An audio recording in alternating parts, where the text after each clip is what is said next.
How good are you at celebrating yourself, particularly if you're a woman? Raise your hand if you're like, yeah, I'm great at it. I want to talk about this because it's a theme that is popping up in my mentorship group. I have a bunch of ladies doing a mentorship program with me with the Divine Feminine Reclamation, and this theme around being celebrated is making the women cringe, including myself. And I believe this is why it's also showing up, because my community, bless their cotton socks, one of the women said to me, I'm quote unquote pregnant. I am divinely pregnant, and I'm going to be birthing something, don't know exactly when. And one of my clients said, I think we need to have a baby shower for you. And then it turned into a creation shower because I'm not really pregnant, right? But there's something that wants to birth through my womb after my time in Crete. That's where I told I was 8 months pregnant. Whether this is going to be an 9-month pregnancy, 10, 12, I don't know. However, part of the medicine is that I'm now going to be, my community, this particular woman who posed it and another woman are planning this creation shower where, and even me saying that, we were going to be inviting my community, just women, sorry men, but it's like a baby shower. I mean, traditionally it's just the women, and they've decided, yeah, it should be just women this time. And I have noticed how I've been cringy, like, oh my gosh, all the energy is going to be on me. I'm really good at celebrating other women, but to be celebrated and to be, it's basically they're going to be pouring the excitement onto me of whatever this birth is going to be. And what I'm getting is that spirit part of that's not going to birth until I allow myself to be celebrated. And yeah, it's making me uncomfortable. And I'm then noticing, it's not surprising, the women I'm working with, it's showing up in their world. How I have one client who's got an amazing organization that she's created in elderly care and dignified dying, and when people go into Alzheimer's and keeping them in their home, and she's doing it up there in Wyoming, and it's the divine feminine energy that's coming through. It's amazing, the community, the care, the support, the inclusion, which is so lacking in our society. So that's one of the areas that she's really anchoring in her beautiful divine feminine essence. And she's being asked to talk more about it and share it more, and it's making her uncomfortable. And some of the other women are saying the same thing. I don't want to celebrate myself because that's egotistical. And this is where I wanted to share. It's a fine line around celebrating yourself and telling people what you're doing. And like, I'm really proud of myself. But it's not an egotistical way. What we've been shown out there there's been a lot of, look at me, aren't I great? Right? That's the toxic energy. And we're not talking about this.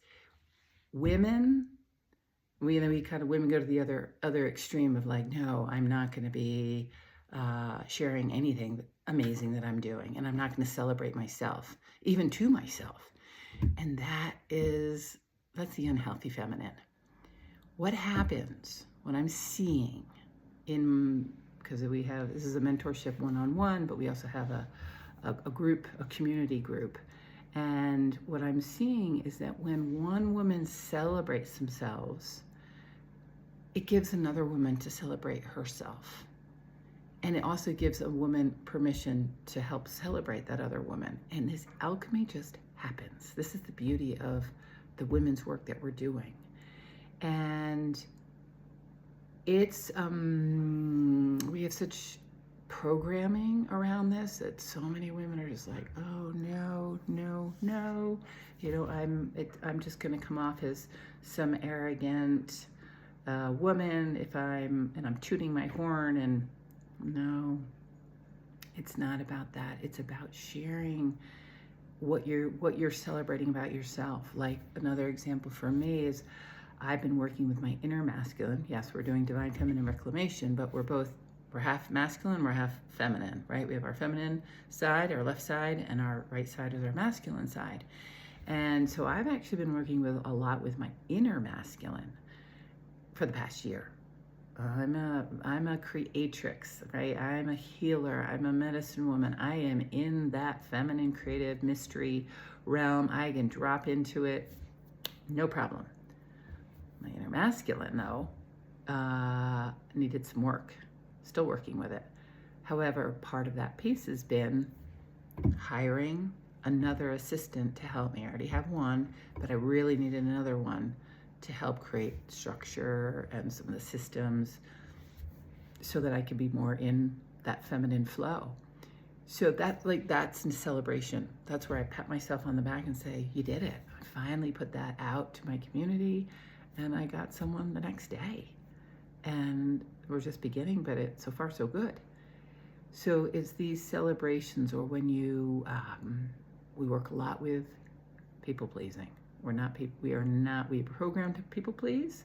We want people to like us, but how about pleasing your own spirit? What does your spirit want, instead of busy people pleasing out there, right? So when you catch yourself pleasing yourself, like that party that I've been invited to, or that weekend away with the ladies, I'm not feeling it. And I'm gonna honor what I want. And I'm going to say no. Pat yourself on the back. That's a celebration in itself, right there. When someone, it can be any of the realms within the divine feminine that we're working with. Again, I'm mainly talking to women at the moment. Of receiving is a big thing for women. I say, who's a really good receiver? No hands go up. Well, being in your feminine essence is being an excellent receiver of compliments, of support, of love, of inspiration, whatever it is. And the universe is abundant, infinitely abundant. But if we've got our receiving doors closed, well, then we can't receive those things that we really would like to have in our world or be in our world. So learning to receive. When someone pays you a compliment, instead of dismissing it or quickly shifting it and saying, oh, and your outfit looks great too, whatever it is, receiving that message and saying, thank you. And I always say, like, just let it trickle down into your womb and just nourish your womb for the compliment or the support. So I encourage you to take this message and see if you can celebrate yourself in some way, where you pat yourself on the back and said, "Ooh, I held a boundary, or spoke my truth, or I really expressed myself really well, or I had that hard conversation, but I did it." Whatever it is. And then another little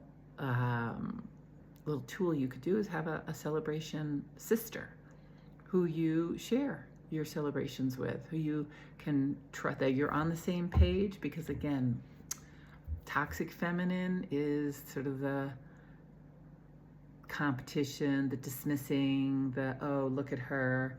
But when you know that this is what you're building this safe container to celebrate another, to be celebrated, then we start changing the energies, and you've got that team effort, and it's fun.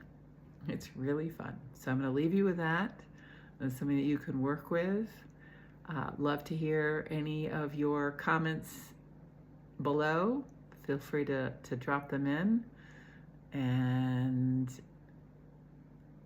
celebrate yourself to the moon and back and watch what happens.